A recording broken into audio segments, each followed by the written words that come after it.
tell me what you do as content creation, a little bit different from what everybody else. What do people get wrong when they're marketing to content creators? What's the most common mistake that they make? I think it's pretty much the comment you guys made. We were just sitting outside, which is that all content creators just sit around taking pictures of themselves all day. I have been doing travel writing in the UK and in the US, somewhat as a US ambassador, I suppose, to my country back over in Great Britain, talking about how great this country is, in particular New England. I live in South Carolina now, moved over on November 1st, interesting timing. And I think for me, I'm 45 years old. I got into content creation when I was 30. The majority of the people that were in it at that time were between 17 and 19.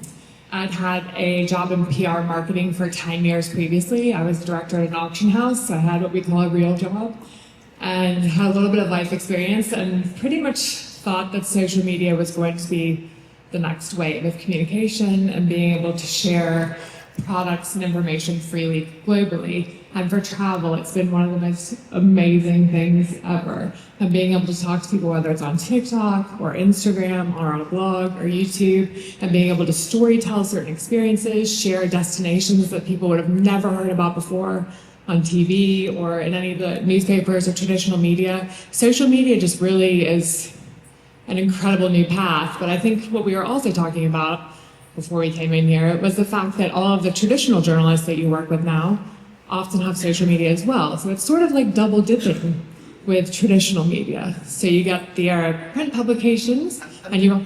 Do fewer people get it about content creation, how different it is from the traditional? I think they're coming around to it. Again, what's the most important thing they do wrong? What's the thing they get wrong? Maybe fill our days so much that we're not actually able to talk about all of you during the day. I would say that for content creation, that's probably the biggest thing right now is itineraries. It's very difficult with itineraries when they're so full that you don't have time to actually talk about the place that you're in, which is a little different because obviously traditional media, they go, they experience, they go home, they write, copy, they have a photographer come out when we're doing everything. So it's a little different.